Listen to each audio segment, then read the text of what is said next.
Reckless abandon. Why, hello, and welcome to season 27, episode 5. Five of Happy Jacks RPG podcast. My name is Stu. And I'm Stork. And it's just the two of us. Just two old men. Whinging at each other on the internet. Like, what did we say last time? It's like Statler and Waldorf? Yeah. I don't know which one's which. I don't know if it matters. No. In this episode of Happy Jacks RPG podcast, Nicholas writes in about advancement and what should drive it. Getty Owlmark is having sandbox troubles, and Rufus had a question about helplessness in gaming and life. But first, if you'd like to email us, you can email us at happyjacksrpg@gmail.com. That's happyjacksrpg@gmail.com. We have a forum, happyjacksforum.com. That's happyjacksforum.com. And we're also on the social meteors. Happy Jacks RPG, all one word, Happy Jacks RPG, all one word, on Twitter, Instagram, Facebook, and MeWe. And if you'd like to watch the show live, you can join us at 7 p.m. Pacific Time on Fridays at happyjacks.org/live. I would just like to mention, as I mentioned last week, my first novel is out, and it's on Kindle. It's on Kindle, and soon it will be back on print-on-demand books. Cool. I didn't know it came out yet. I know you were talking about it. I think the last time I was on, you were talking about it. Yeah, I went ahead and pulled the trigger and released it about a week ago. Wow.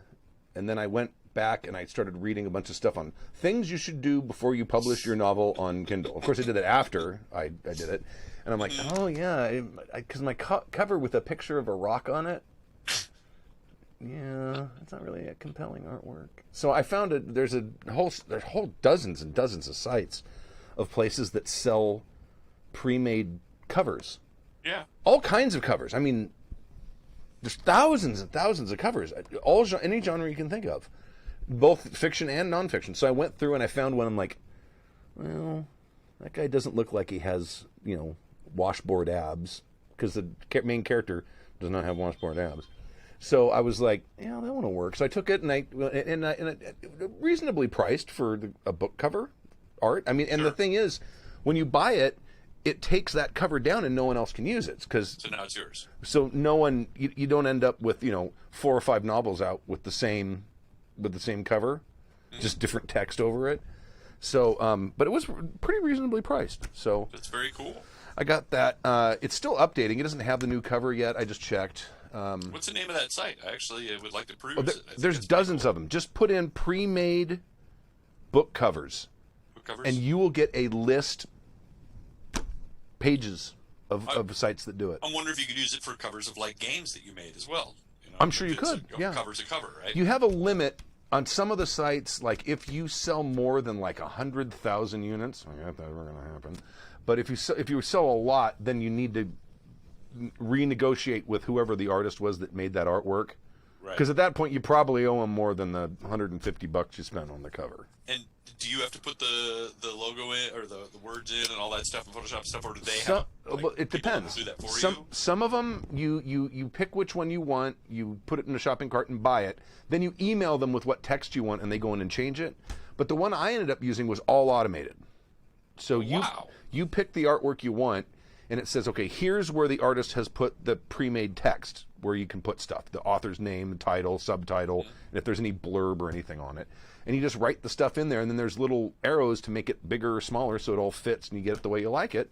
And once you have it, then you buy it, and you can download it high res, and then there's also a version that does the front back with the spine for the print-on-demand books. And that one's still in the process of being approved. It's not up yet, but the Kindle version's up, but not with the new artwork yet. It still has my rock. Do you have a 20-year-old picture of yourself looking very awkward in a chair for the back sleeve there with the picture of the author, about Stu Venable? I took I took a selfie at work that I ended up putting on dating sites because I ran it through a Instagram filter. And it gave you abs?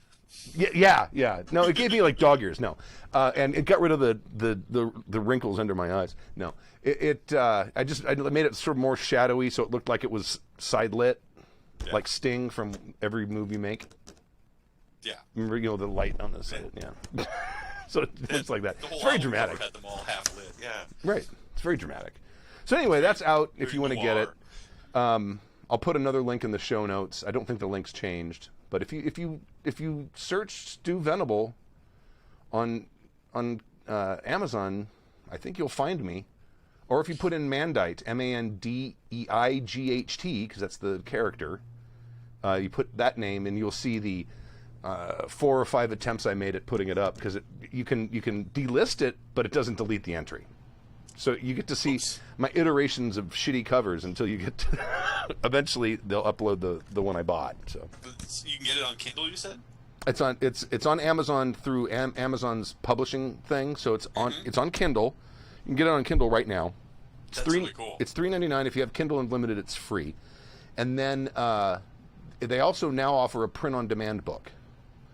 So that one's not up yet. There's a couple of them up that you can't buy. Those are the previous covers. But once that one comes up, I'll order some. That's really cool. And maybe I'll have. Congratulations! Oh, thank You're you. a published author. Yeah, and there's people reading it. Someone put up a very nice 5-star review, which I was very happy to see. It's not like we all don't have time to read these days. Right. So everybody should be reading your book. I think I will. And I'm about 2/3 of the way through book 2. Oh, good. Writing. So you followed one of the author's rules, which is when you put out a book, make sure you have the sequels all plot charted out, so that when it's a hit, you don't go and do a George R. Martin and wait 10 years between books. Right. Well, I mean, and the thing is, if you GM long enough, it's not hard to come up with story ideas, because you're. I realize you get put under pressure to do that all the time, and in the sorry, I'm talking about this now, but it's storytelling. It's all related. This might be interesting to some people. I've tried writing a novel. I wrote one in college, and it was terrible because I was well under my 1,000,000-word point. That was supposed to be 10,000, but okay. Oh no! I'm talking about the number of words you write before you stop writing shit. I thought it was 10,000. No, it's 1,000,000. Well, right. I think that it's apocryphal, but I think Hemingway supposedly said your first 1,000,000 words are shit. And what it did turns. He was drunk most of the time anyway. How would he know? His editor could probably tell you. But about the millions of dollars worth of sales. The thing that made this one made it, and I've got on hard drives on more laptops than I even want to admit, of started novels. There's probably a dozen on this laptop, and the one before that, there's probably a dozen on that one too. And the thing that I did with this one, which of course all authors say you should do anyway, but what do I know, is sort of outline what your story is going to be. And the key thing, which is something you would definitely not do when you're GMing, is figure out, okay, what is my big climactic scene going to be? And if you have that in your head as you're writing, it's real easy to foreshadow shit and start to move things around because you know where you're going to go. And that, to me, was sort of an epiphany. It's like, oh, and the first book, I wrote that thing in like, I don't know, and it's just at night and on weekends for like, it took me like, I don't know, a couple weeks to write it. Pour it out of you. Yeah. And then the second one, I got to a point where I sort of kind of wrote myself into a hole, and I'm like, I'm going to step back for a while. And it's just like when it's like the GM says, I need to go to the bathroom. I'll be back in a minute. And I waited, and like I didn't write. I intentionally didn't work on it that night. And the next night, or during the day, the next day, I'm thinking about it, and I'm like, oh, I figured it out. So then I got home, and now I know I wrote myself out of that hole. Sometimes with art, when you're painting or drawing, you get so caught up in the minutia of stuff that you can't see clearly. And sometimes you just have to put it down for a day or two or a week or 2 weeks, and you come back and you go, man, this looks really good. What did I hate about it again? You forget. And then you go back into it and everything's fine again. But it's like you sometimes you just need to stop and walk away for a little while and forget about it, because you get so wrapped up in, God, is this the right choice, or is this working out? This isn't working and that isn't working, and that's all you see, and you forget to see the big picture anymore. And I think it's the same thing with writing. Sometimes you just need to walk away. Yeah, I think so. A lot of writers say that. They say that sometimes you just walk away, and then it can take a couple of days. Sometimes it can take months, and suddenly something will click. Somebody will say something, and you go, I remember when I was writing a comic book for my senior project in college, I was stuck on the plot. And then I was watching North by Northwest. and the hook by North by Northwest that cleared it for me was that for the first quarter of the movie, the viewer and the main character have no idea what's going on. And at some point, the viewer gets clued in, but the main character doesn't. And that was the hook for me about how to pitch this comic book. And again, it was like I'd already written this stuff, but I was struggling with how to present it. And it's funny sometimes you just step back and things will present themselves to you when you're available for it. Yeah, I was. It was. Once I planned it, it was real easy to write that first one. And the second one, I know what my ending is going to be, but I got kind of stuck in the weeds at some point. And I was like, oh, fuck. How the hell am I going to get from where they are now to where they need to be? And then eventually, and I had written something just like 2 chapters before that, and I realized, I went back through and read, and I'm like, oh there's my way out of this. So, smart. Yeah, it was interesting. You were talking about how it isn't applicable to GMing, but I think in certain cases, like if you're doing a con game, it is, because I know that I've sort of outlined roughly my con games, because you're basically trying to work within a time constraint. Sure. And you want to make sure that you have enough material to fill up that time, or if you have too much, you can pull it up. But I usually over prep and come up with a bunch of different scenes. But I do kind of work out a climax in my head about where this is going to happen at what point in the game. But so it is applicable in certain situations. But you're right. If you're running in the long form game instead of a showcase, you're just going to let it flow and pick your moments as they come. You got to. I don't think there's another choice. No. I maybe I'll write an article about it. But now that I've actually finished one that I kind of enjoyed writing, and a couple people have read it and have liked it. And I think I'm going to write, because there's a lot of GMing skills that are very applicable to writing. They're really, fiction, a lot. And boy, I think if people who are writers or are frustrated writers, GM for a while. It kind of frees you up, and it also gets your ability to sort of improvise story elements. That's what you do when you're a GM. It's like all of what you do for the most. Well, there's other stuff, but so I thought. I think the two are very related. They're definitely not the same. I think that I've talked about it before in various things, but I think really all role-playing games is a variance of storytelling. We call it collaborative storytelling, and it is, but sometimes we forget that because we say it so often. But we're all telling a story, and the tools of telling a story are the same across media. Yeah. Whether even visually, sometimes there's a first act, second act, third act. I can remember reading an interview with comic book artists a million years ago. I don't remember where, but I remember the gist of what he said was they were talking about, do you guys like to play role-playing games? I think it's specifically Dungeons & Dragons. And they were like, no, because it's too close to what we do for a living to be fun. We spend most of our time coming up with fantasy worlds and things, and then it was like, do I want to spend my spare time without getting paid to do it? Basically, right. was his point. But look at how many authors used to be role-playing gamers. but that's what he said, was that that was the correlation, was writing comic books and running a Dungeons and Dragons game are way too similar, right, to be fun for me, because that's my job. Well, he could play rather than run the game, and then but I think that when you're writing a comic book, you're basically, there's all these stories about comic book writers and artists making noises and faces, and because they have to inhabit each one of these characters as they're doing it. So right. That's funny. All right. Enough about that. So yeah, go to Amazon.com. I'll try to put another link in the show notes if you are interested in getting it. And if you get it and you read it and you like it, leave a review, please. It'd be awesome. And like I said, sometime in the next 24 hours, it should update with the new cover, which just has a picture of a shadowy mage sort of in the foreground, and there's some stuff in the background. It's very generic, cool. But it looks a lot better than my rock. I won't make that mistake again. All right. Leveling up from Nicholas. I'll read the first one. Hi. Before the podcast is put down from a lack of emails, this is still from when I announced that we won't do the show anymore unless we get emails, and now I've got 3 months worth. Good. I probably have enough emails right now for through the end of the year, or maybe like let's see, it's July, August. Yeah, So you say that, and then maybe 3 months. People will slip into complacency again, and then we'll have to go out to a field. And then I'll threaten and say, we're done. And then more emails will come. It'll be great. We might have to come up with our own subject matter and talk about it. Right. Okay.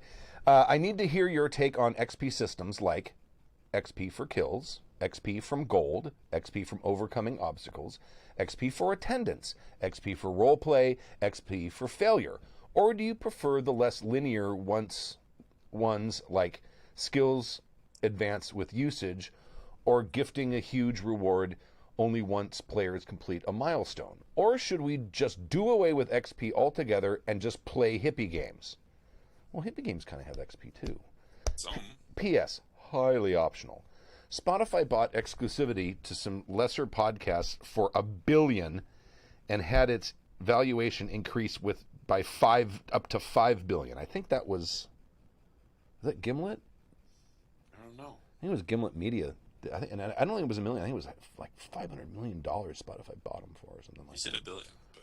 Yeah, I think it was. I think it was $500 million. But still, come on. It paid off, so they should do it again. When will you sell out, and how will you spend your billions? Stu will probably be able to afford a Warhammer army for most of his kids, and that's about it. Yeah. Well, not all of his kids. Oh, notice this is most of your kids. Right. I don't know. I don't know how I would spend $1 billion. I would buy a lakeside cabin in British Columbia, I think. I don't know if I'd ever go to it. Yeah, but I just like the idea. I just like the idea. Well, if I had $1 billion, why not? I think I'd like the idea of owning a lakeside cabin in British Columbia. I don't know why. It just seems very picturesque and green. Yeah, so you go up there. You haven't been there in 6 years. You go up there, there's a bear in it. Right, exactly. Yeah, the whole family of bears living in it. And you can't shoot them. I'd pay off all my debts and then... Well, yeah. Maybe buy an island somewhere. You buy an island? Well, British Columbia gets cold and wet and rainy for much of the year. I used to live up near there, and yeah, I like it. I just would like, I guess you could have a cabin in the woods and an island because it's $1 billion fucking dollars. So, yeah, I don't know how. It depends how big the island is. Yeah, I think they're cheap. I don't know. I hear the Epstein estate has one for sale. Sorry, but I don't know. Apart from that, I don't know what I'd do. I don't know. Probably something dumb. Pay off all your debts and write books. I'd just sit and write books that tens of people might read. Yeah, you could afford to do it then. Right. I could start a gamers enclave. Buy like on your private island. Buy a bunch. No, in the mountains. Buy a bunch of like adjoining cabins in the mountains and have big like gaming getaways. Like a nudist colony for gamers, without the nudity. Yeah, definitely without the nudity. It's like a colony retreat. Of people that just go in and hang out and live there, and like a hippie commune for nerds. Right. Okay. Yeah. You isolate yourself from the outside world, and people don't come and go, and yeah. Right. Okay. So XP. What is your thoughts on how characters should advance? I am so conditioned to XP from all the video games that I played, from all the role-playing games that I played, that I don't even blink at it anymore. It's just become so ingrained in my vernacular that I don't even really think about there being another way, or even if there needs to be another way. You know what I mean? I've just become. I read this and I was like, I guess you could have a game where you don't have XP. You just decide that you're going to get better at something, or maybe you just don't even get better. You just do it. But I mean, we're all so conditioned. It's like going shopping. We're so conditioned. Just grab a cart, put stuff in it, and go to the cash register. I mean, if there was another way to do it, we'd all go, I didn't even think that this needed to happen. So I don't really have a problem with XP because it's so part of my brain. It's so part of my world. It doesn't even enter my brain. But maybe I need to think about it more. There are some games Blue Troller said that my mountain game getaway that's a convention, isn't it? Like, yes, but it's in the mountains. and then they have campfire sing-alongs at night between games. Come on, it'd be so much fun. Campfire sing-alongs with gamers. Yeah, come on. It's like okay, everyone write a filk about your favorite character. Come on, it would be fantastic. The only time filk is worthwhile. Yeah. I also back to the topic. I also started with D&D. Yes. But then I quickly moved on to Traveller, and Traveller had I'm trying to remember if First Edition Traveller had a character advancement system. I think character advancement. You barely made it out of character advancement, so. Yeah, if your character made it out of creation, you were just happy with that. Right. But I mean, in some ways, character advancement in Traveller was upgrading your equipment. I think more than anything else. But I think you're right. That pretty much was you. It didn't really matter if you got that one more point in the skill, but it did matter if you got an upgraded plasma rifle with scopes. Oh, sure, yeah, absolutely. But and then after that, I quickly moved on to GURPS, and I played GURPS for a decade or more, and of course that has a very different advancement system. The GM at the end of every session gives you experience points, a few usually 2, 3, or 3 to 5 maybe, or something like that. And then the players can spend them as they wish. They can save them if they want to buy a stat up. Of course, buying stats up is very expensive in GURPS after character creation. Or, more likely, you're going to spend them on the skills you've used. And normally the way it worked when we played, and I think this is probably what it says in the book, is the players should check with the GM before they put points into something, because there should be some sort of in-game sort of story reason why they did it. So, did you use a skill? Yeah, you can sink a point in that skill. Or have you been exercising a lot? Okay, you can increase your health by 1, or things like that, right? And I do like. I think that sort of kind of character creation is more realistic, I say with quote marks, than the D&D version, especially later versions of the D&D one, which is like, oh, now I have these new powers. Because to me, it's more interesting if. It just seems weird to me. It's like, I'm a D&D character. We just finished a fight, and I got enough experience points to level up, so now I get these. I can buy this feat, or I can get these spells and things so like that. Awkward. And it's like that. You're now, and that's so awkward. And I know that happened like with Ransom. Was it Ransom? Yeah, I think it was. Your 5e game, 4e game. 4. All of a sudden, he had a completely new power set and was not the same character that I had designed, right? He leveled up to a point where it's all new magical powers, and I'm like, well, I don't even know if I want any of these. This isn't what I set out to do. He's completely, and you're right. It's like literally, ding! One day you wake up with a whole new power set. It's not very realistic. It's very awkward, and it's very MMORPG. It's like you get levels, and all of a sudden, little Halo graphic appears around your character, and your hit points go up. Usually, though, it's like I know with like EverQuest, it was available for you to go and train in new skills. Like if you were a bard, you'd go out and find new spells or whatever, but you didn't just get them. You had the ability to go and find them again. But yeah, I know what you're saying. And D&D still has that, right? You still hit a point, and then you flip the switch, have all new powers. Right? And I mean, you could play the game in such a way that that you don't get to use that XP to level up until maybe in between adventures you go back to your mentor or your order or whatever, and then we assume that a month or 2 went by and you trained up or something. That was in one of the editions somewhere. I seem to remember reading that somewhere, like you don't get to advance it, or maybe it was in Dragon Magazine. There was an article about it, trying to mitigate that whole. You suddenly become aware and have magical powers, or all new magical powers. Right.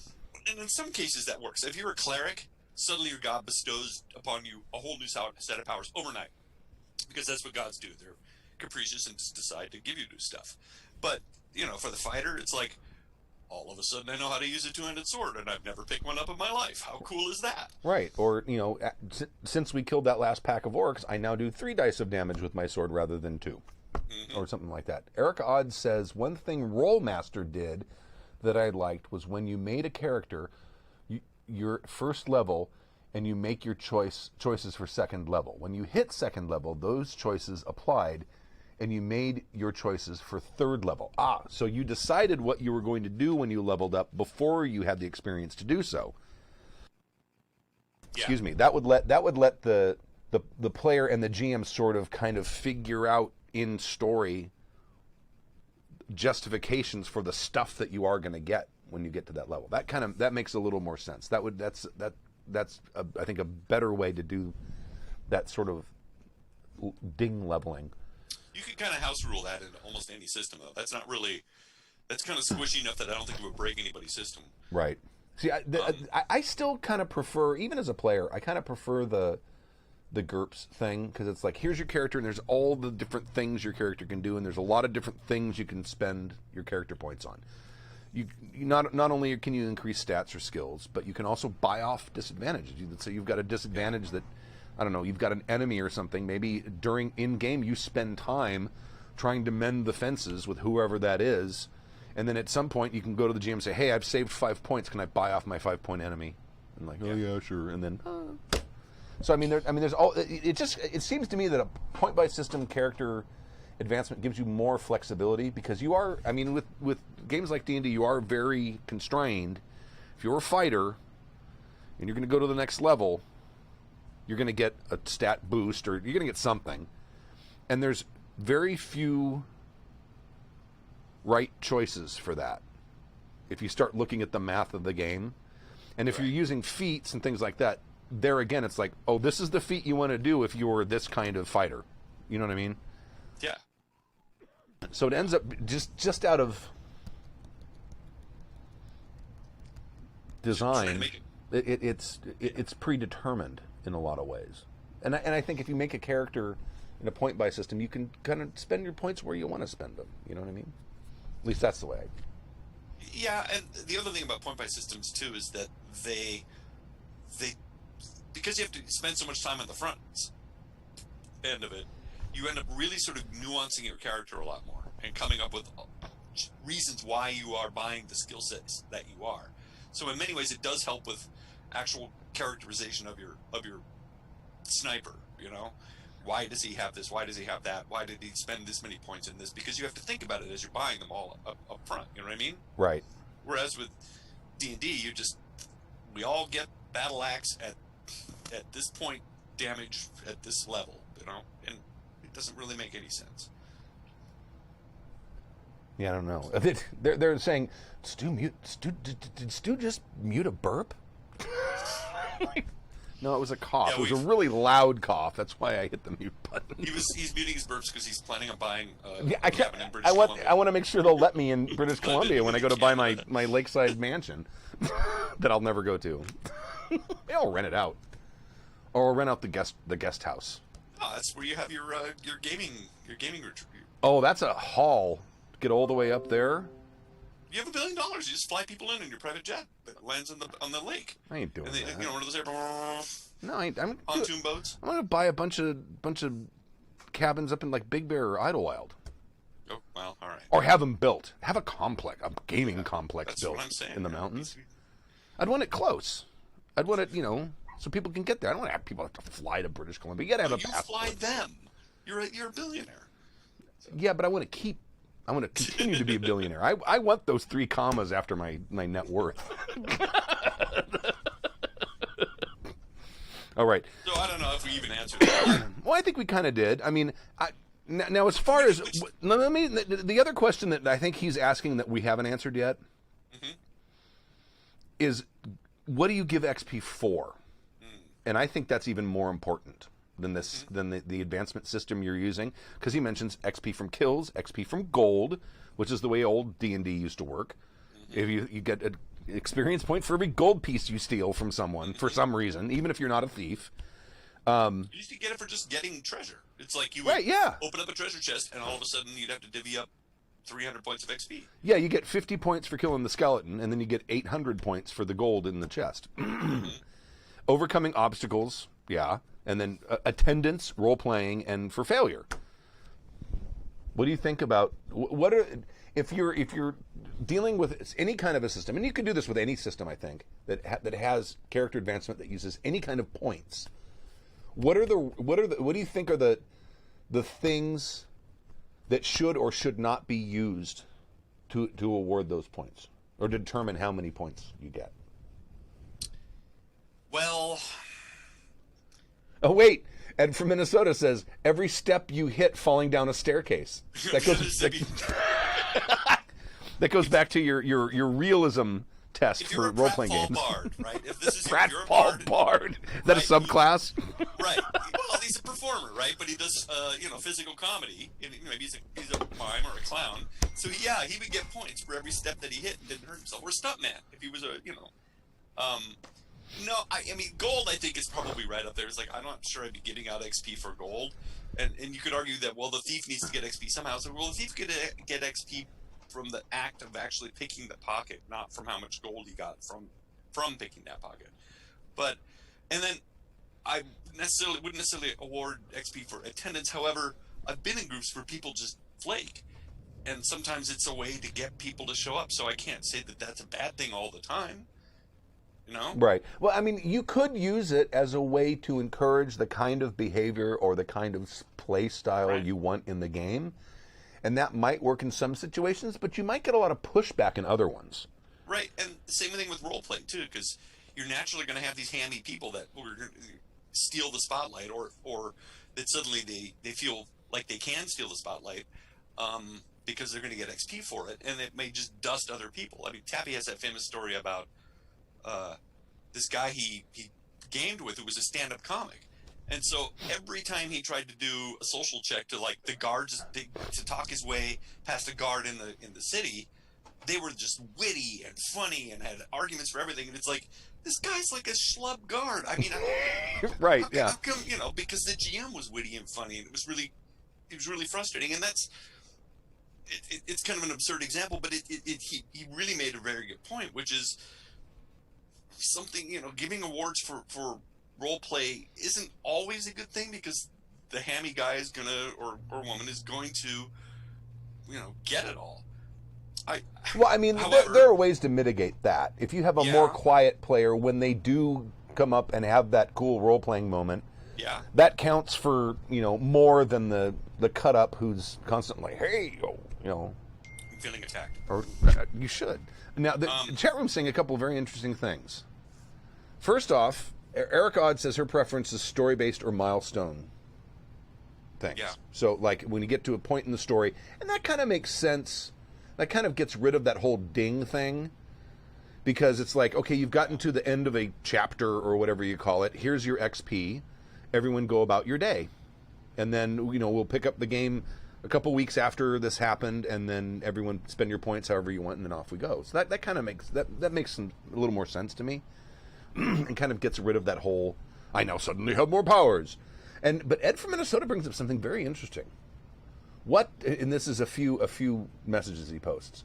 This is in the chat room for those of you who are listening not live. You can join us in the chat room, and sometimes I read it. What does XP really represent? Player reward for playing? A way to increase your chances of doing something in the game? If challenges increase to match your level, do you really gain anything?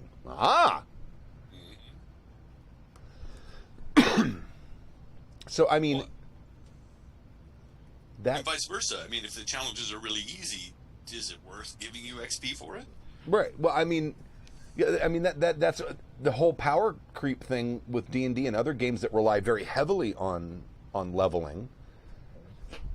That's the whole thing. I mean, it's like you can't fight Orcus at first level. That ain't going to happen. So you fight a kobold and you beat him, and you feel great joy over beating him. And then when you level up to 18th or 20th level, and now you can take on Orcus, is it more satisfying at that point, or is it just as satisfying as that kobold from level 1? That's an interesting. Remember EQ? Do you remember all those days back in EQ when you go outside, kill rats? All right, I figured it, and a rat killed you. Right. And then you had to go out and get all your stuff, and that rat was still there, and he killed you again. Because he's a dire rat or something. But we know it was just a rat. It was a big giant rat, but it was just a rat that killed you. And then when you finally killed that rat, do you remember how great you felt? Right. And then you were able to loot your 10 bodies that were out there. GM Rob says a division between character for character's sake and genuinely contributing to interesting drama. Yeah. What about giving it for the role playing and character stuff? It depends on your group, and it kind of depends on your games. I mean, certainly something intense like Call of Cthulhu, I really think should be awarded, maybe for role playing, because characters are put in awkward situations. There's clues to solve. There's problem solving. But again, leveling up a Cthulhu doesn't really do you any good, right? What are you going to do? Get another point in gun skills that you're not going to want to use anyway? Because it's just going to piss it off. Right, unless you want to put a bullet in your head at the end of the game. But it's in some ways it's sort of game and mood, maybe situational. It's like if you're playing a really detective heavy game with a lot of clues and things, then yeah, I'm going to start awarding XP for clues you figured out, for jumps in logic that you guys have worked out. I mean, that's kind of the thing about bennies with Savage Worlds, is that somebody makes this incredible intuitive jump in clues. You can throw them a Benny, like, go, man, way to go. Right. And it's not really XP because they can spend it later on something else, but it's like an attaboy, way to go, and you get something tangible for role playing even, or for making a really cool moment, you know? Right. Yeah, So GM Radio Rob, was it? No, I already read that one. Where was it?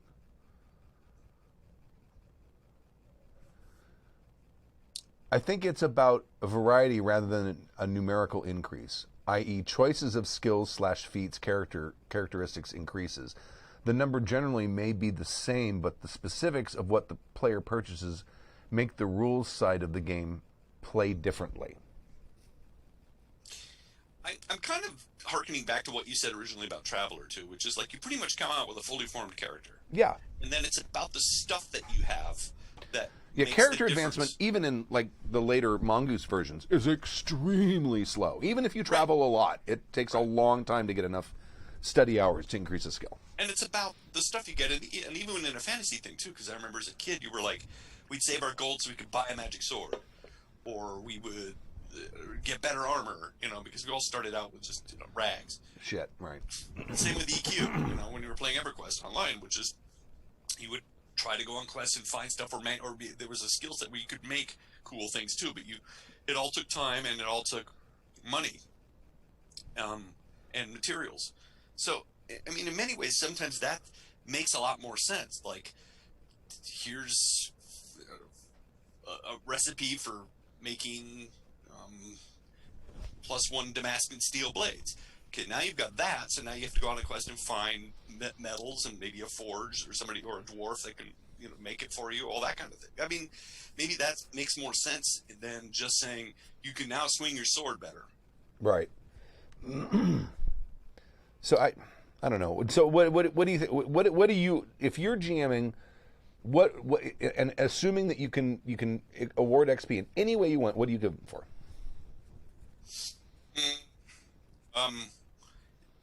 Definitely for defeating an encounter. Mm-hmm. But it's for the whole encounter, not just like sort of individual things. It's sort of like the whole thing as a group, and then I just usually divvy it up evenly amongst all the players, unless somebody has done something unbelievably heroic or unbelievably like a huge, they run away and make an avalanche and single-handedly use the avalanche to crush orcas. And like, okay, you get extra XP for thinking way outside the box and saving the entire party, But for the most part, I usually give out XP, like in D&D, per encounter for that thing. Right. Now, but that's sort of D&D specific, because when you're playing something like GURPS or Hero or Traveler, you're just doing your thing, and then at the end of the session, you get your 1 point of whatever it is. Right. Like with so yeah, I guess I tend to reward by situation and by encounter.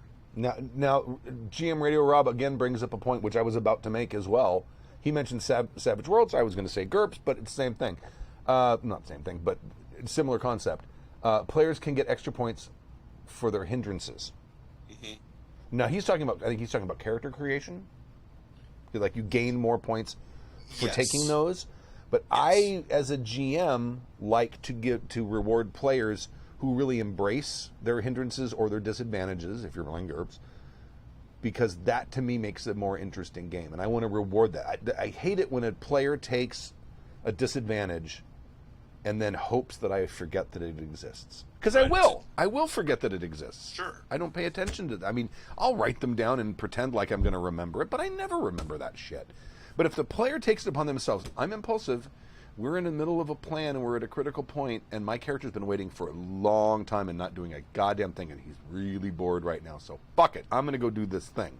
That may not necessarily help. You got to be careful, because in some ways that character might be kind of working against the party's interests. Mm-hmm. So you don't want to encourage it too much, but you also want players to play their characters' disadvantages. Maybe the conversation needs to be, which disadvantages should we as a party want each of our characters to have, and which ones do we think are going to be a problem, right? Because I mean, you all know that a lot of times a character's disadvantage might not be that character's specific disadvantage, but the whole party's paying for their shit. Right. You know what I mean? It's like when I made that blind character. Right. It's like, yeah, my character's blind. Okay. Somebody has to be with you at all times. Stork's character, you need to carry me up this ladder, because I can't make it myself, because I might fall. And my dog, I got a dog, a seeing eye dog, and you're gonna have to carry him. You have to go back down, carrying him up too. That's not my disadvantage. That becomes your disadvantage. Well, it's still my disadvantage, but I mean, as players, especially with things like impulsiveness, if you got a group of planners and there's the one guy who decided to take impulsive, every time they come up with a plan, that player might throw that wrench in there, and you got to be careful, because you're going to end up pissing off a lot of players who want to play a certain kind of game. Mm-hmm. Savage Worlds is again, if you play to your impulses, like I know when I created the Freak Show, I have a Russian, an ex-Russian mafia or ex-Russian sailor who is covered in tattoos, but because he's Russian, he doesn't read English. He can speak it. He speaks broken English, but he just doesn't read it. So his disadvantage was, illiterate in English. And I would give a Benny every time that whoever was playing the Illustrated Man would like, I don't know what it says. What are you doing? And so here's your Benny for playing up your disadvantage. Right.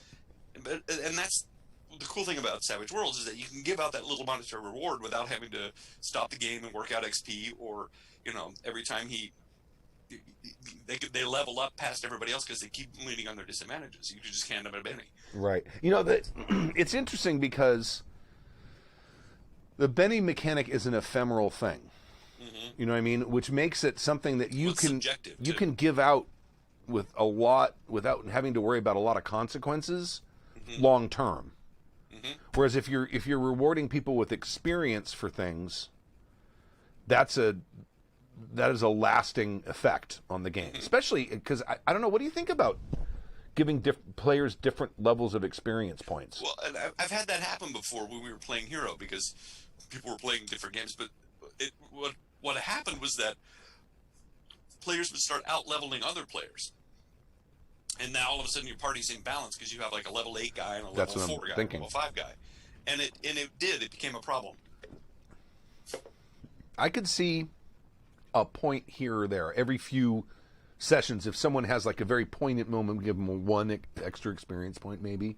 Right. I'm talking about like a GURPS experience point, not like a D&D experience point. One D&D experience point, shit. No.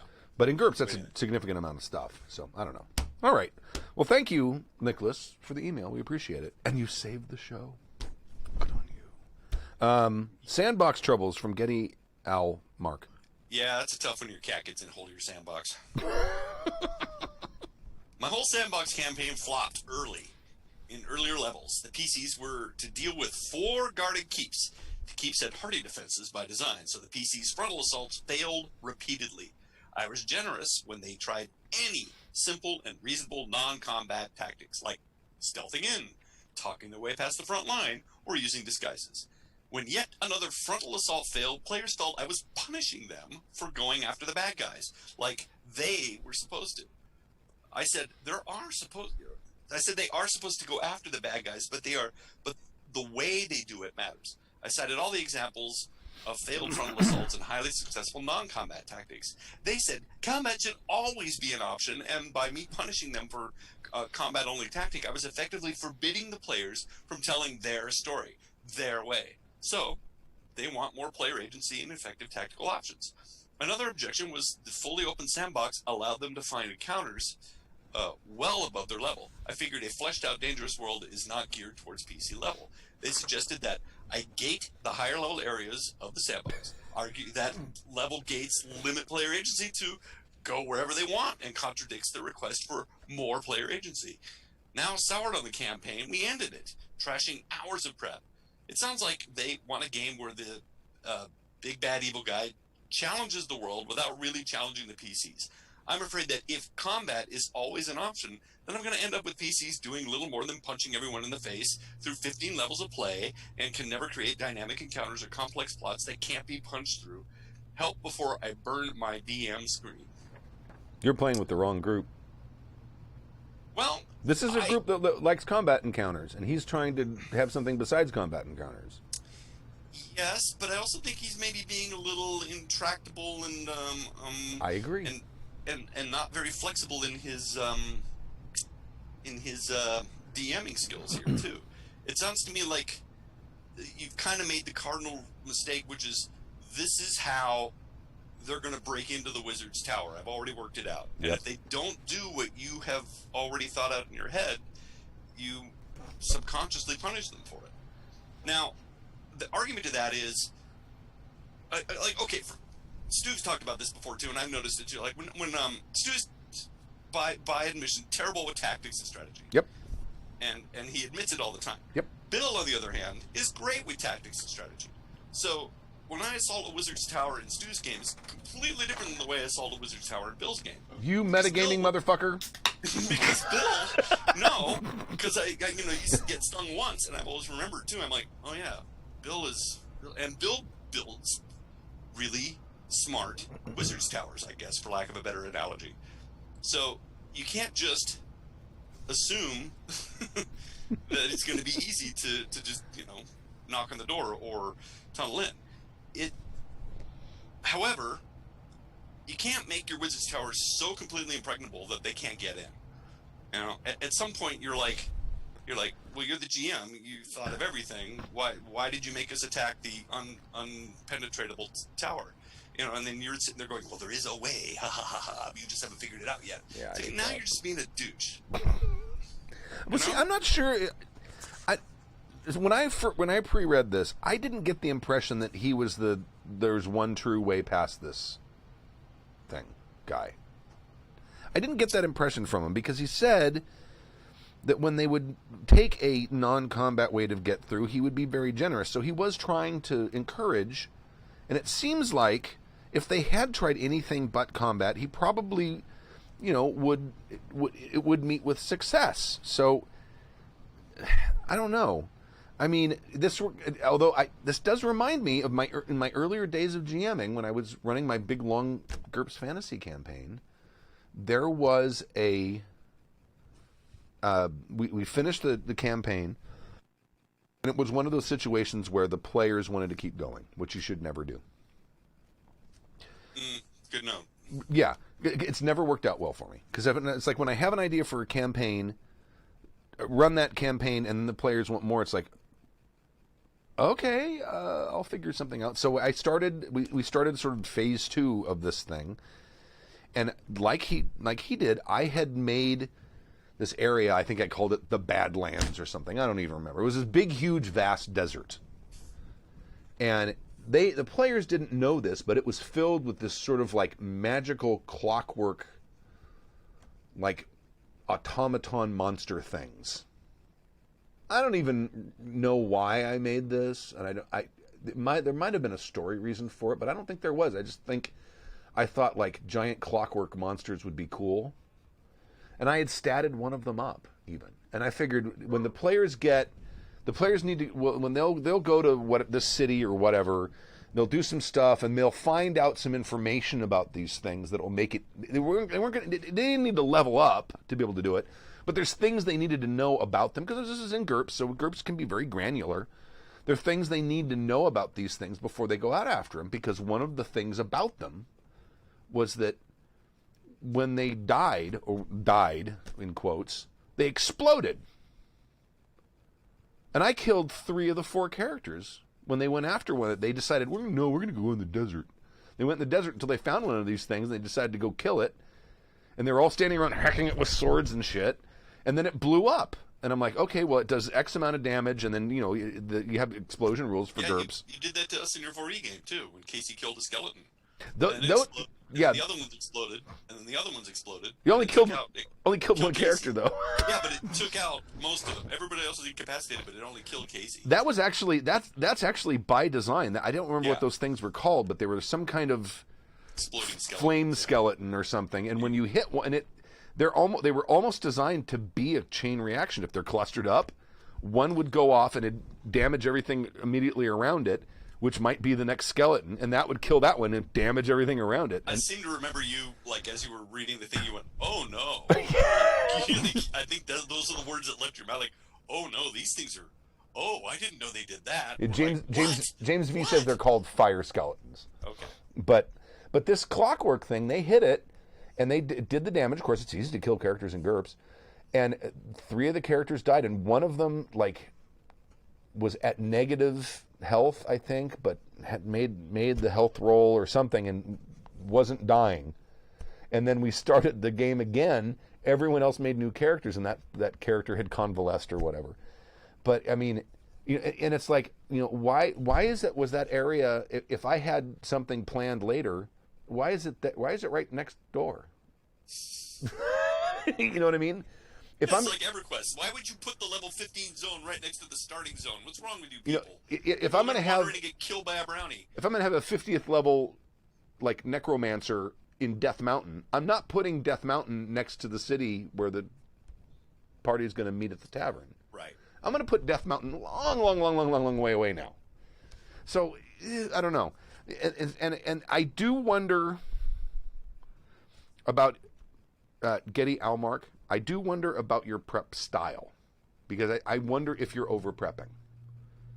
Because sounds a bit like I have learned since then, don't prep. I mean, you can have ideas for stuff that's going to happen later on, but if you don't prep it, the party doesn't have to find it. And even if you do prep it, the party doesn't have to find it. You can move it. If you don't have to kill them all off. Yet. Right. Because you put the necromancer in that zone when you made the map doesn't mean that it's locked in stone. You can move in. GM Prep says there is no such thing as over prepping. Yes, there is. I can remember Absolutely back in the day when I was GMing a Champions game. I was a 15-year-old or whatever. We had sort of an Avengers analog, right? And I had some giant robot monster. And the guy that was playing the Daredevil Samurai analog, he was much more street level. One of the guys was an Iron Man analog. So he's, the Iron Man guy's shooting fireballs and blowing things up. And the guy that was playing the Daredevil analog was trying to battle this giant robot, and he kept trying to attack it with his little chi sword. His chi sword was like a lightsaber, and it would do a little damage, but he couldn't bring it down. And he kept getting more and more frustrated, and I kept saying to him, think about your other options. And all he kept wanting to do was attack. And I'm like, I had designed the things where, at least to my mind, I had a service hatch that he could have roped up to, Batman style, and gotten into inside the robot. But he got mad at me because I never mentioned. And nowadays, I would say things like, roll a notice roll or whatever. Yeah, after the outlines of a door in the back. After a few rounds of combat, if they're not like looking around, you're gonna feed that to him. You're gonna say, "Yeah, so you're in the backside of the robot. Go ahead and make a perception roll." Right. Hey, there might be a hatch. Right. I didn't, or I had him roll perception a couple of times and he failed.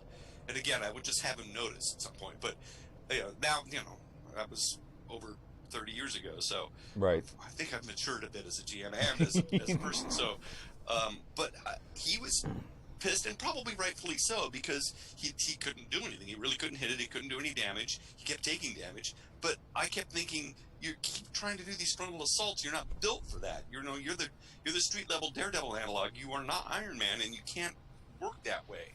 Right. So it was probably the wrong character for the wrong player and the wrong encounter. He just wanted to kill things, and he didn't want to think about it and stealth around. Even though that's what he thought he was. Bill ran a Heroes Champions game, back when we were roommates that were very similar to that. And it started out, and his conceit for the thing, which he didn't tell us, we made our characters at whatever point level they were. They weren't super high, but they were like maybe 300-point superheroes. And we were in this city, and we were like the B team. And there was the A team, which was like, and there was this whole thing about you had to get licensed to be masked supers. You were like the mystery men. Kind of, yeah. Well, we actually had powers. But there was this other team that was like built on like probably 600-point characters, who were like the real super team, right? So, and we're like in a small suburb or something, and we're trying to prove ourselves, and some guy had stolen. I mean, he foreshadowed this stuff during the course of the adventure. Some guy had stolen like jet engines from like McDonnell Douglas off of like DC-10s or something, and had constructed this giant ass robot that was fueled by jet fuel through these turbines, and that's what it used to power the thing. Sure. But, why not? It sounds awesome. But the difference was he intentionally made this encounter, which there was no way we were going to win. And he intentionally made this encounter so that we, the underpowered characters, would be there when this fight happened. So we start fighting this thing, and if I may have the order of things mixed up, but I think we started fighting this thing because we had investigated the stolen airplane engines and all this shit, and so we start fighting. We start fighting the thing, and we're not doing anything to this thing. Nothing. Zero. And then like the big superheroes show up, and they start doing their deal, and then, one of them does the fastball special with the sort of what's his name? Wolverine analog, and throws the guy up there. And there's the one guy called the sharpshooter who's got this big overpowered pistol, and he's like aiming at something, and he's got like super eye vision shit. Right, so he's in there aiming turn after turn after turn, waiting for the right moment to pull the trigger. And the fucking robot steps on all of them and kills them. And we're like, oh shit! So we run away. And I didn't actually see that coming. No, that was the start of our campaign. And at that point, the game ended up kind of petering out. But at that point, we're like, all right, we need to do something, and we need to figure out what the hell's going on, because we need to figure out some way to level up. We are not ready to fight this shit. Because clearly we're outclassed. That's hysterical. Yeah, it was very fun. So, but anyway, getting back to his sandbox thing, I think there's two problems. One, I think you're playing with players who want one thing and you want something else, and that may be one of those things where either you need to sit down and have a conversation and say, hey, I don't want to run a game where everything's killing. I'd like you guys to figure out stuff. But they're also, I mean, maybe they are getting frustrated because you're expecting them to come up with the quote-unquote right solution to the problem. Right. You'd say right here, but the way they do it matters. So clearly you have an agenda. Right. That you want them to do it a certain way. I strongly suggest you go by my motto of GMing, which is come up with the problems, the players come up with the solutions. Mm-hmm. You figure out what the problem is. If they come up with a solution that makes sense, maybe it exploits something that you forgot to prep, or they come up with some way to do it. Because I mean, you want them to get into the tower because there's something there that's going to lead to the next part of the story. So you need to be maybe a little more lenient in how they get it. But I mean, if you guys have a problem of they want to kill things and take their stuff, and you want to run a different kind of campaign, you may need to sit down and have a conversation and figure out if there might be middle ground, or maybe it's you having the realization I'm playing with a bunch of hack and slashers who want to kill stuff. He's right, because full frontal assaults are always a bad idea. I mean, remember the time you built your whole wizard's castle and then we ended up enticing him out? Right? That was Windy Drawers, yeah. That was Windy Draw. And had we done a full frontal assault, we would have been annihilated, or at least really badly hurt. Because that's what I don't think you would have been annihilated. It would have been a more desperate fight rather than just a simple assassination, which is with a sniper's bullet, which is what it was. But because and as we said, it's like, well, we're not going in there, and you were like, and you said later, you're like, of course you're not going to go in there. Why would you go there? Why would you go into his keep? Of course you would call him out. Why didn't I think of that? But you're right. If you're designing a keep, that the front entrance is the one that is most heavily fortified. In fact, in a recent game we played, I don't know if it's up yet, so I'm not going to talk about it. I said, attacking the door is the most armored spot. You have to find other ways to get into the keep. Yeah, that's not up yet. Going for a frontal assault. Right. Yeah, the door's the way in. That's always the most protected thing. And so his players are still just attacking the front gates. And so he's right in a way. It's like, you guys are attacking the most heavily fortified part of the building every time. So, yeah, the front gate is designed to withstand all of that. Why? So, yeah, you're losing. Right. So, I see his point, which is you guys are being idiots. When I was in college, it's funny that you mentioned that. I worked at the library when I was working my way through school, and this is back when computers were green screens with clicky keyboards, and if you were in the library using that to try to look up a book, you're probably better off going to the card catalog. I mean, this is the mid 80s, right? Well, in the last couple of years there, they actually took a whole section of the first floor of the library. They built an IT department, and they actually started upgrading the computers to actually usable stuff. And they had this from the green screen to the black and orange. Right, exactly. But they had this whole section of the first floor. They'd taken out all of the offices or whatever, and they made that the IT department. And they had like a little mini server farm in there and all kinds of stuff. And I remember they put this big fucking steel reinforced door on this thing with a keypad.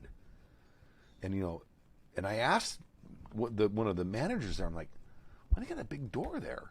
Well, that's so no one steals the computers. I'm like, oh, well, if someone went in there and went around to the bathroom, all they have is 2 layers of drywall and they're in that room. Like, whoops. There was a show on years ago called Burn Notice, which I really, really liked. And it kind of was like it was a spy show. The guy had all these spy things, sort of James Bond in Florida. But he would have this voiceover stuff. And one of the takeaways from this, and it makes so much sense, was he was talking to a guy through a door, and the voiceover goes, now, the door is always steel and double-plated, but the drywall right next to it, you can shoot right through it. Pow! The guy's like, oh, you shot me! Right. And he shot him through the drywall because, just like you said, the wall is only 6 inches, and there's insulation and two little layers of sheetrock, as opposed to the steel door. So, yeah, you always go through the wall. People don't think about it. They look at a door and go, "Oh, well, it's too hard to get in." They don't go around to the side. I used to watch this YouTube channel called The Box of Truth. I think it was called The Box of Truth. Did you ever see that? It's these guys they had got a bunch of guns, and they made this box that they can put stuff in and then shoot different types of bullets through it and see what happens. And they shot hollow points through layers of drywall. All it did is fill up the hollow point of the drywall, or fill up the hollow point of the bullet with drywall, and it just went straight through, and it was like totally like it didn't flare out or any of the shit that they're supposed to do. There used to be a show on called, I think it was It Takes a Thief or whatever. They would hire these 2 ex-B&E guys, and they would rob a person's home and then film it while they did it. And then they would come back later, get back all their stuff, explain to them how they did it, and then give them a whole new security system to sort of top it up. And they'd show these homeowners like what they were doing to be robbing, and they would go through and say things like, when a thief goes in your house, they're not carefully going through the drawers and everything. They are overturning and disrupting everything. It's like when they go through a house, they don't go through the front door. No. It's like, so locking your front door doesn't do anything. You leave your window open at the top, they can just hop up and get in through the bathroom window in about 30 seconds, especially if you have a ladder around the side of the house. So they kept pointing out the things like, you lock your front door, but you leave your sliding door on your patio open. That's how we get in. And again, it's not the front door. It's not the frontal assault. It's the side assault. But that's why I have dogs. Well, yeah. I lock my front door to protect the burglars from walking in because I have a dog door, so my dogs go anywhere they want. Yes. Because I'm protecting the burglars. I'm not protecting my house because my house is fine because I have a 110-pound bruiser and then Dahlia, who is freaking psychotic, and they will tear the. I don't know what they would do if someone tried to break in here, but no one has tried in 15 years. They bark a lot. That's enough. More than anything, they're like, we'll just try the house that doesn't have dogs. That's another thing that the burglar guy said too. Yeah, Baloo scares the shit out of people because he's so big. And yeah, he's got a very. I've heard him bark when he really means it. Oh fuck! It is that monkey brain of ours goes, oh my god, a wolf! Oh, we have coyotes now because they had fire. Yeah. You have fires up in the hills and the Yeah, coyotes they're actually moving. they're actually nesting in my backyard. I have to go out and chase them out. Oh boy. Well, they like to congregate in front of my house once in a while. And one night there was a couple. No, it wasn't that. Well, he freaks out when they happen. When they come out and they start yipping, and he starts baying. But I was one night in the middle of the night. It's like 1 a.m. I wake up in a fucking panic because he's going this weird ass noise I've never heard him make before. Terrified the shit out of me. Like you said, it got that little tiny segment of like small mammal brain that's left over from when we evolved from little mice that terrifies us that there's something bigger and scarier around. Yeah. And I got up and I went, and he's at the window, and there's slobber on the, because I have a big window in the front of my house right next to the front door, and there's slobber on it where he was, and paw marks where he was trying to get through it. Thank God he didn't, because that would, there's a vet bill. But I went back on my Ring doorbell, and someone tried to sneak in, and they opened the gate up. I don't know if I might still have the video. They opened the gate up, and they started to walk up the walkway to my front porch, and it's almost like Baloo was sitting there because his bed is right underneath that window. So I think he heard him, or he was listening, and he waited until they got close enough, and then he starts with this horrible thing. And in the video, you can hear him start barking, and the guy turns around and runs. Yeah. Scared the shit out of him. That thief thing I saw, that one of them, he actually charms the dog or whatever with a piece of meat or whatever, and I think he takes the dog with him.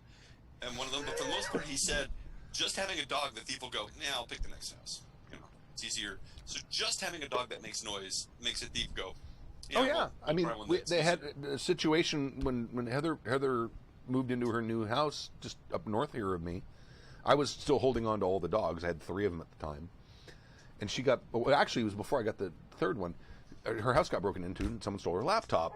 And I said, well, Leica's your dog. If you want, take her, and I'll get another dog. And that's how I ended up getting Baloo. And we're wandering far off the field here. Yeah, we are. All right. All right. So I think we have answered his questions. Yeah. Our last email is more of a spiritual question than anything else, I think. Excuse me. You want me to read it? I'm sorry, Canada. Yeah, go ahead. Hi, Happy Jacks. A question in the time of COVID. How do you deal with helplessness that is built into some games, Delta Green, Call of Cthulhu, etc., in the context of real-life pandemic that does for me, inspire helplessness? I'll take the easy one and say, play something else. Keep the show alive. Best, Rufus. Yeah. Well, that's what I mentioned this last week. I'm suffering from free-floating anxiety a lot. There's a lot going on in my life as well, but this COVID thing isn't helping. And yeah, I mean, I was playing a video game and I had to take a long break because I realized it wasn't helping. It was just making me anxious. And I'm already anxious. That was just doing more on top of it. So in this time of COVID, I can totally see that, perhaps playing Call of Cthulhu or a zombie apocalypse themed game may not be as interesting as it once was. Might actually be dangerous. I lamented last week about the fact that because Murmurs at the Abyss, the Call of Cthulhu game, starts up again this Sunday in 2 days. 2 days.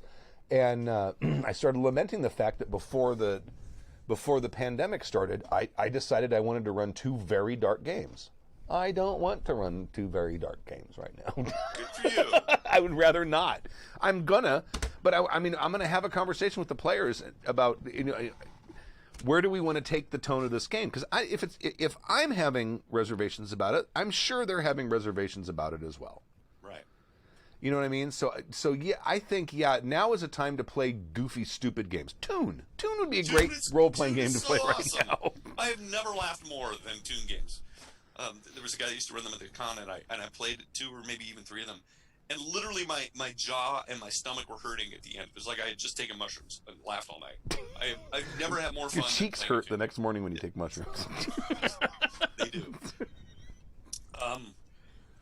You know what? That's a really valid point. I think these days that, not to get all woo-woo and hippie, but all of us are under some amount of stress and anxiety to a certain degree, various degrees, and we all have different ways of coping with it. And I think perhaps playing a zombie apocalypse, dark, realistic, gritty zombie apocalypse game may not be that much. It may not be as much fun as it once was. You know, it's like too soon kind of thing. Right. You know, as far as for life advice, what the Serenity Prayer, which I think is what's that? We aim to misbehave. No, some of the wisest words.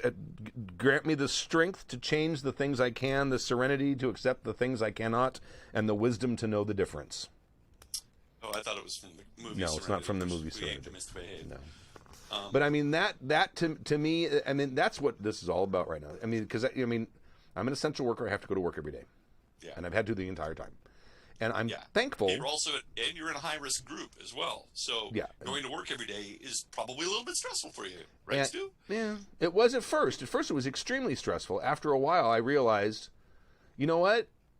I can only do what I can do to personally make sure I don't get this shit. Now I'm managing other people, so I'm also trying to make sure that they're being safe while at work as well, because we don't want an outbreak. But I mean, I'm in a position where, like, I mean, I personally have my name on contracts with the fire departments of some municipalities that say, if there's a national emergency or a disaster, we will be there if they need us. Mm-hmm. So I mean, we got to do what we do. Mm-hmm. But I mean, at first it was like everything. I mean, I still do all this stuff, but it was out of anxiety. Then it was like wipe everything down with diluted bleach and I made sure everyone had masks, and we put up some barriers to protect us from customers coming in. Because at first a lot of people were wearing masks. Now it's about 50-50, because I mean, some of them are people who are trying to make a political point, but some of them are they either forgot or they're tired, and they're tired of this shit, and which I totally understand. Yeah, the COVID burnout, it's a thing. Well, fuck yeah, it is. Myself doing it. Right, but I mean, it's like I got to the point where it's like I can only do so much to protect myself from this. If I get it, I get it. There's nothing I can do. There's nothing more that you can do. Nothing more. So I wear a mask whenever I'm around people, and wash my hands a lot, take care of stuff like that. Don't touch my face anymore. I touch my face now. I love not having a mask on right now because I can touch my face. Because it turns out, boy, you touch your face a lot, and you don't realize how much you do until you wear a freaking mask. 16 and 30 times a day or an hour. Or oh, a day, a second for me. Yeah. No, that's... But the thing was, it got to the point, and I had a couple guys at the shop were like, I'm worried about getting it. I'm like, all we can do is what we can do. I mean, and we wear masks. We stay away from people. If someone comes in, we gently encourage them to wear a mask. But we're dealing with customers. We're not dealing with, you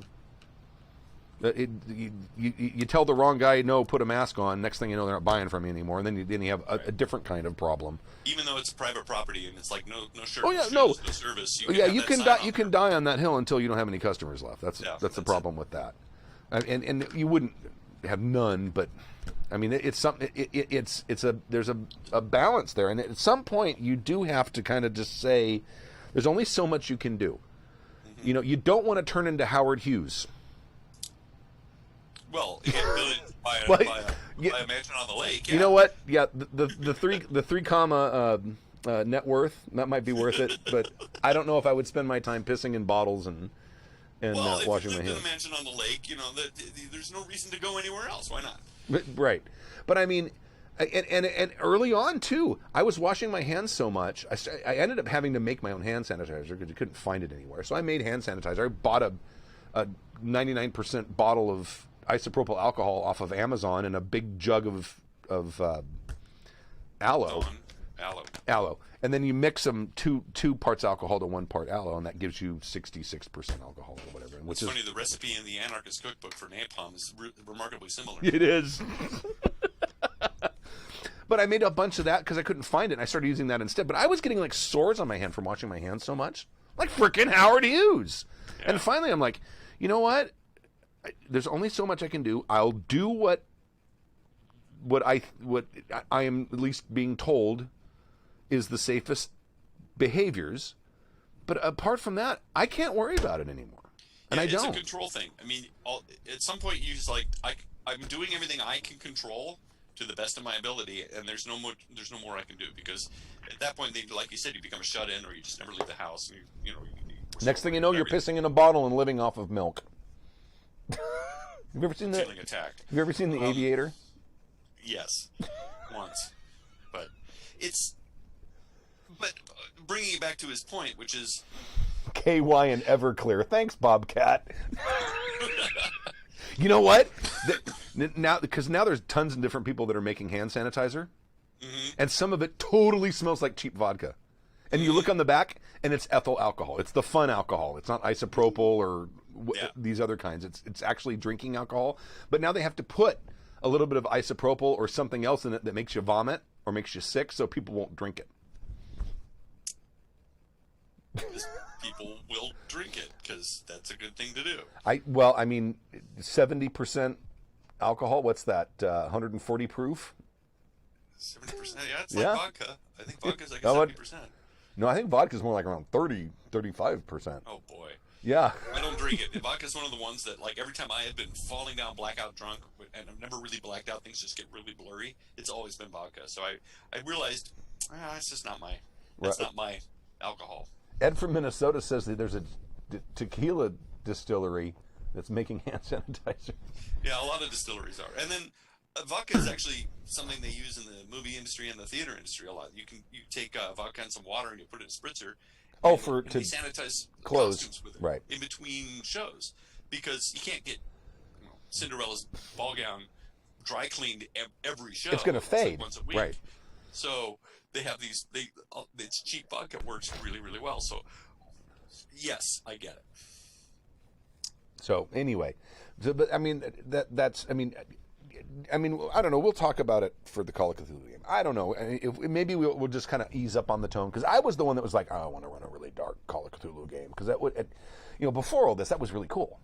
It sounded like fun. Now it's fun. What's that Cthulhu game that Frey and Kimi ran, like the first con we went to?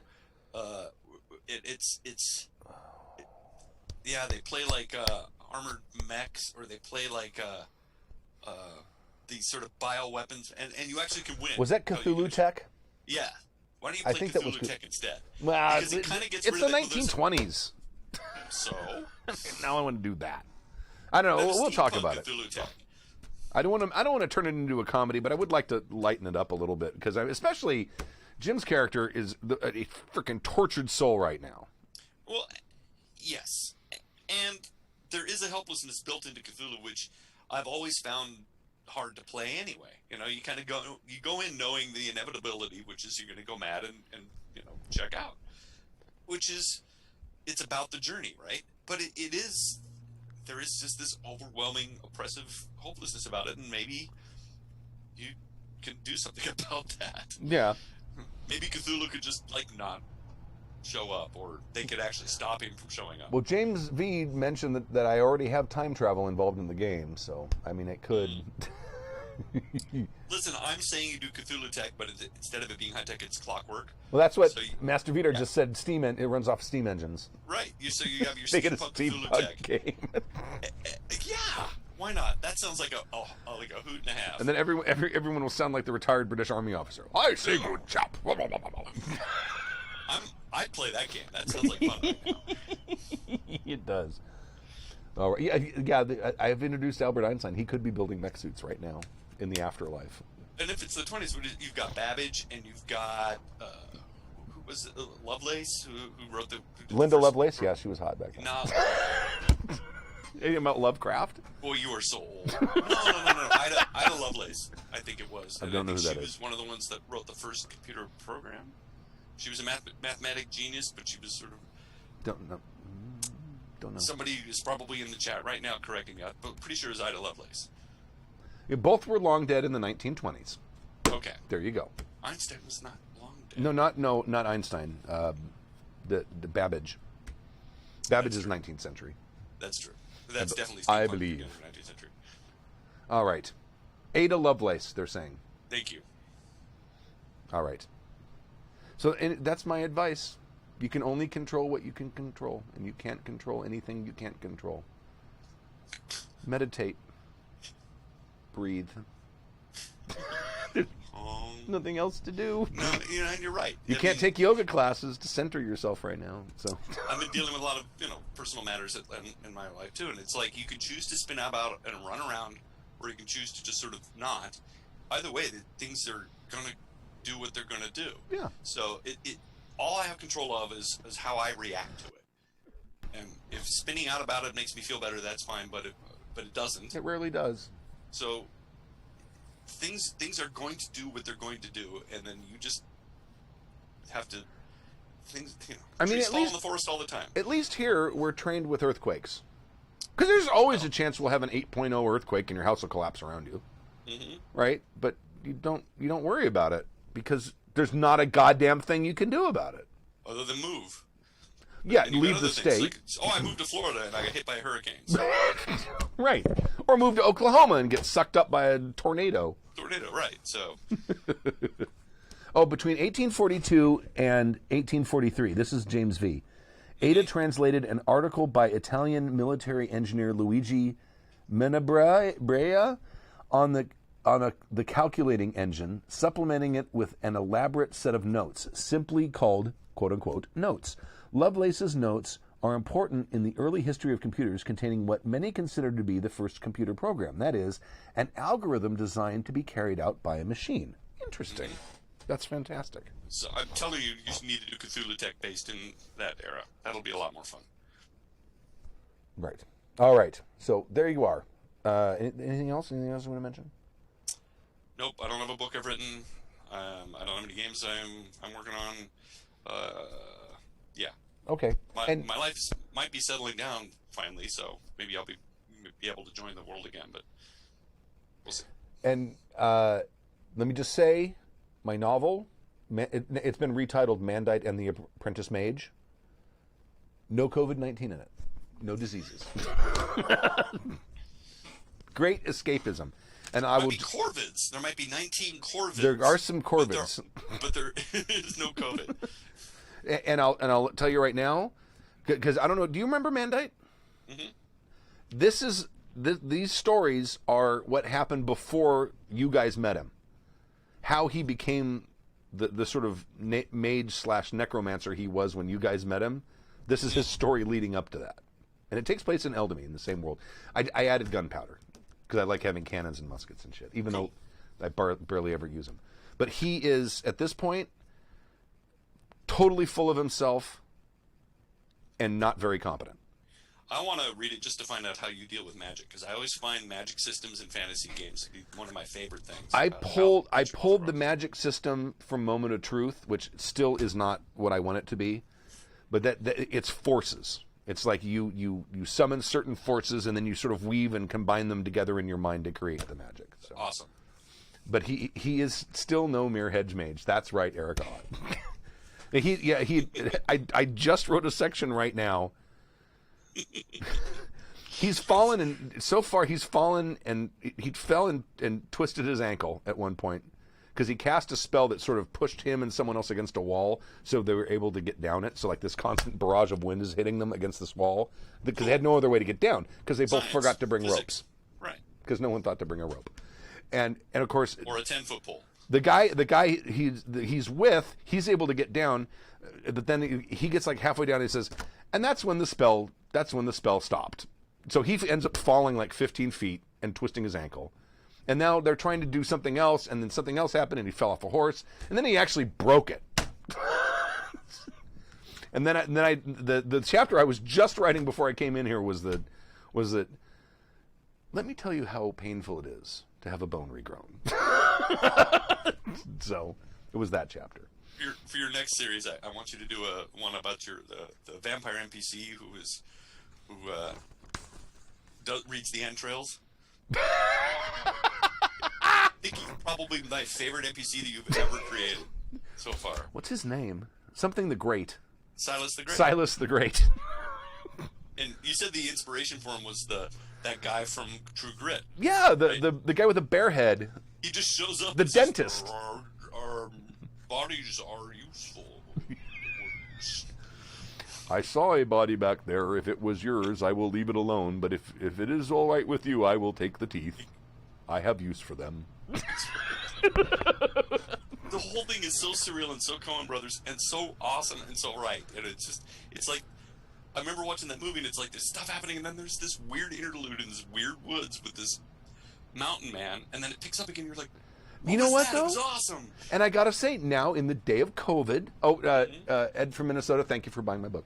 In the days of COVID, you'll look at that guy, and this is a mountain man who lives out in the middle of nowhere in isolation around no one for probably weeks or months at a time, and it's like, yeah, I can see myself getting that way.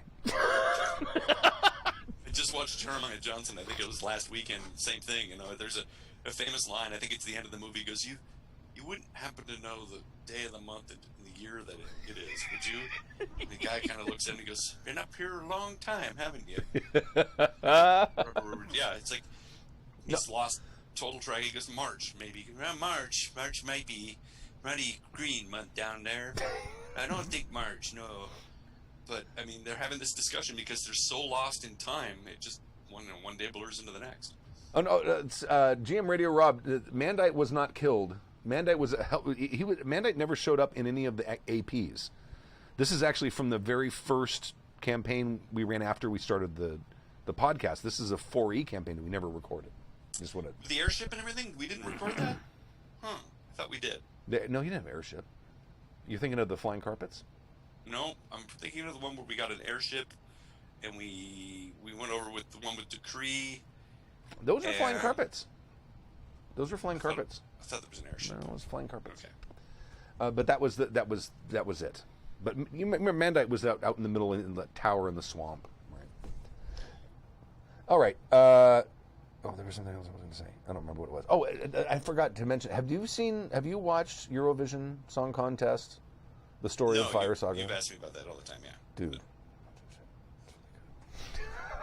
Seriously. Oh, we should probably push Strategic on GameX. Oh, isn't that this weekend?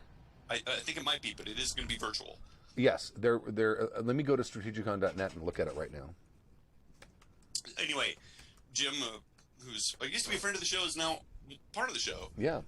Is doing his usual bang-up job, and he's pivoted, and they've managed to get an online version up and running this year. So if you can't make a con, because none of us can, check it out online. And I'm not sure what all the rules and everything are, and I think Stu is furiously looking it up now. But if you type in Strategicon or Orcon or GameX, is that the other one? They will all take you to the same website and should have all the info you need. Follow Strategicon, STRATEGICON on Twitter. That's probably your best chance of figuring out what's going on, because they have a hashtag Gateway 2020.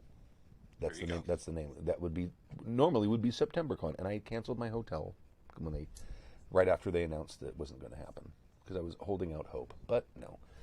All right. So if you live in the Outer Hebrides, you can now actually go to Strategicon without flying in town. Right. And he just sent out an email blast looking for people to run games. So, but they're, I mean, obviously you can't do everything you would do at a regular game convention, but you can play role-playing games with people who've never played role-playing games before, and that can be a fun, exciting, and also sometimes a source of horror stories for our show. I learned something every game I play at a con. Absolutely. Not always good, but I learned something. Exactly. All right. Let me send it out.